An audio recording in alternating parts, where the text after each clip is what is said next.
उस लड़की ने मोहित का हाथ खींच लिया, जिससे उसका हाथ उखड़ गया।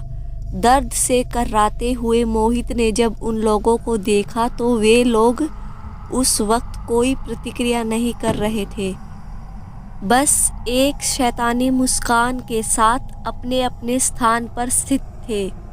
युग दौड़कर मोहित के पास जाता है। मोहित, मोहित, तेरा हाथ। ओ माय गॉड, मैंने कहा था यह लोग बहुत खतरनाक है। अब चलो यहाँ से, इससे पहले ये लोग हमें मार डाले।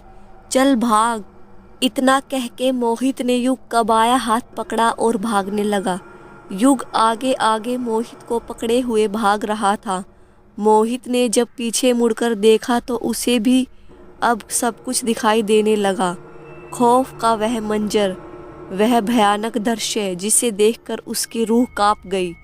वह लड़की नैना जो अभी तक बहुत सुंदर दिख रही थी, शायद उसकी सुंदरता की तुलना परियों से भी न किया जा सके, वह अब एक भयंकर रूप के साथ मोहित को देख रही थी, मुस्कुराए जा रही थी।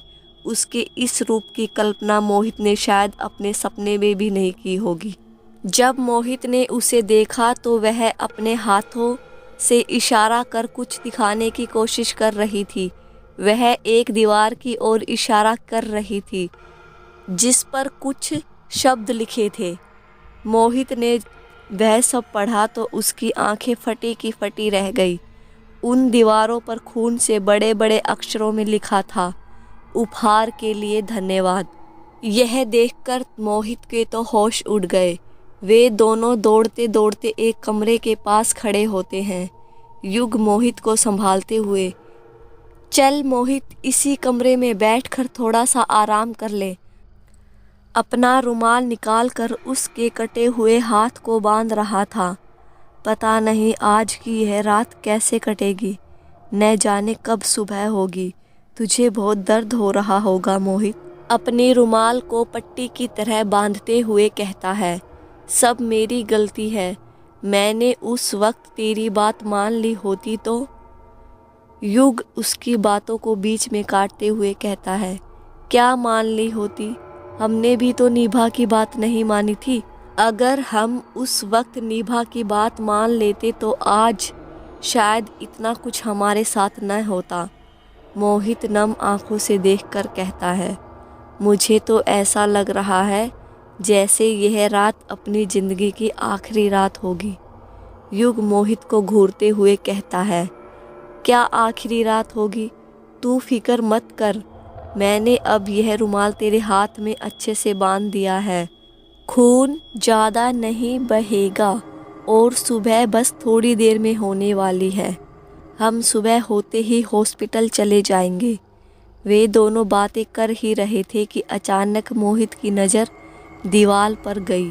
मोहित ने अपनी उंगलियों से इशारा करते हुए कहा, युग चल भाग यहाँ से। वह देख, ज़ॉम्बी, वह तो हमें कच्चा ही खा जाएगा। मोहित की बात सुनते ही युग हड़बड़ाकर उठा और पीछे मुड़कर देखता है तो एक जिंदा मुर्दा दीवारों पर रेंगते हुए उनके पास आ रहा था। वह लोग उठकर भागने लगते हैं।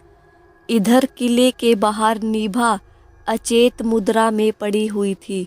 उसे कुछ चीखें सुनाई पड़ती हैं जिससे वह एकाएक उठ बैठ गई। यह आवाज़, मैं इतनी देर से बेहोश पड़ी थी। जब वह अपना मोबाइल उठाकर देखती है तो उस वक्त रात के 2:30 बज रहे थे। यह देख निभा घबरा उठती है। मोहित, युग अभी भी किले से नहीं निकले। मोहित और युग अब भी किले से नहीं निकले। ओ माय गॉड, मैं क्या करूं? मेरा सिर। वह किले के पास जाने की कोशिश करती है। हवाएं एकदम शांत हैं, परंतु चीखों की अलग ही आवाज़ सुनाई पड़ती है। इतनी शांत जगह में चीखों का ही आना, यह कुछ ज़्यादा ही भयावह मंजर था। आवाज़ों के कारण इर्द गिर्द के सभी गीदड़, सियार जोर जोर से पुकारने और रोने लगे थे। उन जानवरों का इस तरह से अचानक रो पड़ना निभा को और भी डरा रहा था। नीभा आगे बढ़ती है। वह देखती है कि युग और मोहित किले के अंदर दौड़ रहे थे। उनका शरीर काली परछाई की तरह दिखाई दे रहा था। अंधेरा अधिक होने के कारण उनका चेहरा ठीक से नहीं दिखाई दे रहा था।